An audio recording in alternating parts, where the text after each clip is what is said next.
तो चलिए इस वीडियो को हम लोग स्टार्ट करते हैं। तो बोलते हैं हम लोग डिसएडवांटेजेस।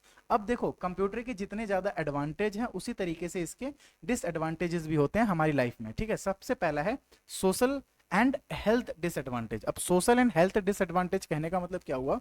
जैसे सोशल की बात करें तो सोशल, जैसे अभी हमारे पास कंप्यूटर और फोन्स आने की वजह से हमारी जो प्राइवेसी है वो बहुत ज़्यादा मतलब प्रॉब्लम्स में आती है। जैसे अगर हमारा फोटो वीडियो या लोगों को, आप ऐसे सुनते होगे डीप फेक की एप्लीकेशन से, सॉफ्टवेयर की मदद से लोगों को बहुत ज़्यादा ब्लैकमेलिंग किया जाता है या फिर परेशान किया जाता है। तो ये बहुत ज़्यादा सोशल में, मतलब सामाजिक में बहुत ज़्यादा इससे प्रॉब्लम्स क्रिएट हो रही हैं। बहुत ज़्यादा साइबर फ्रॉड्स हो रहे हैं। लोगों को सही तरीके से अवेयरनेस नहीं है मोबाइल या कंप्यूटर यूज़ करने का। वो अलग अलग सॉफ्टवेयर्स को इंस्टॉल कर लेते हैं इंटरनेट से और उन्हें बहुत ज़्यादा ये सारी प्रॉब्लम फेस करनी पड़ जाती है कंप्यूटर से रिलेटेड। उसके बाद अगर हम हेल्थ की बात करें तो हेल्थ में जैसे कि बहुत सारा हेल्थ इश्यूज होने लगता है जब हम बहुत ज़्यादा कंप्यूटर या स्मार्टफोन यूज़ करते हैं। जैसे इसमें बहुत कॉमन जो प्रॉब्लम आता है वो आई को लेकर के आता है, यानी आंख डैमेज होता है। उसके अलावा हेडेक हो सकता है। और एक्ने, मतलब सॉरी एक्ने नहीं, मतलब हेडेक या फिर फटीगनेस, ये सारी प्रॉब्लम्स हो सकती हैं हेल्थ इश्यूज में। इसमें बहुत कॉमन प्रॉब्लम बताया जाता है या फिर हम लोग सुनते भी हैं, जैसे आई डैमेज होना, क्योंकि डिस्प्ले से जो ब्लू रेज निकलती हैं वो हमारे आई को डायरेक्टली इम्पैक्ट करती है और वो हमारे मतलब आँख को बहुत ज़्यादा प्रॉब्लम पहुंचाता है। ठीक है, तो ये सब इसके हेल्थ इश्यूज हैं।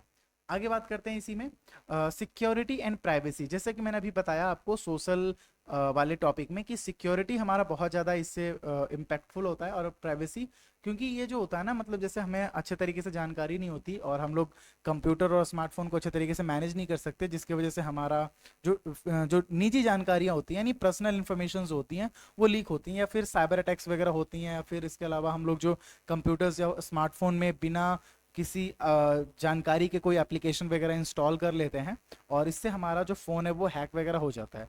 तो ये इस टाइप के प्रॉब्लम्स आते हैं जो कि मोबाइल और कंप्यूटर के वजह से ही हो रहा है। जब ये चीज़ें नहीं थी तब इस टाइप के जो केसेस थे बहुत ज़्यादा कम हुआ करते थे, क्योंकि जब ये डिवाइसेस नहीं थे हमारे पास तो हमारा जो पर्सनल डाटा है वो लीक ही नहीं होता था। ठीक है, तो ये हमारा डिसएडवांटेजेस है। अगला डिसएडवांटेज है इन्वायरमेंट। अब देखो, कंप्यूटर यूज़ करने के बाद हम लोग, जब वो हमारे कंप्यूटर्स ख़राब हो जाते हैं या स्मार्टफोन ख़राब हो जाते हैं, तो हम उसे कचड़े में या फिर कबाड़ी वाले को हम लोग उसे फेंक देते हैं या बेच देते हैं। लेकिन इससे क्या होता है ना कि वो लोग इसे अच्छे तरीके से डिकम्पोज नहीं करते, या फिर मतलब जैसे आप देखो जो भी हमारे पास इक्विपमेंट है उसमें बहुत ज़्यादा मात्रा में कार्बन यूज़ होता है। वायर्स वगैरह यूज़ हो रहे हैं तो वहाँ पर कार्बन यूज़ हो रहा है। डिस्प्ले जो बनता है वो लेड और भी बहुत सारे मेटल्स के बनते हैं, और जिसके वजह से ये जो है ना, ये डिकम्पोज होने में बहुत ज़्यादा टाइम लेता है। और जब हम इसे अपने इन्वायरमेंट में, अपने चारों तरफ जब हम इसे फेंकते हैं तो ये पॉल्यूशन करने का काम करता है। तो इन्वायरमेंट भी इससे बहुत ज़्यादा प्रदूषित हो रहा है। ठीक है, इसी के वजह से देखो अभी टोक्यो ओलंपिक जो हुआ उसमें जो तो जापान ने क्या किया कि एक बहुत, मतलब जो वहाँ पे जो लोगों को मेडल मिलने वाला था टोक्यो ओलंपिक में, वहाँ पर उन लोगों ने जितने भी ई वेस्ट थे, ई वेस्ट से गोल्ड को एक्सट्रैक्ट करके उसी का ही कोटिंग करके लोगों को मेडल दिया गया।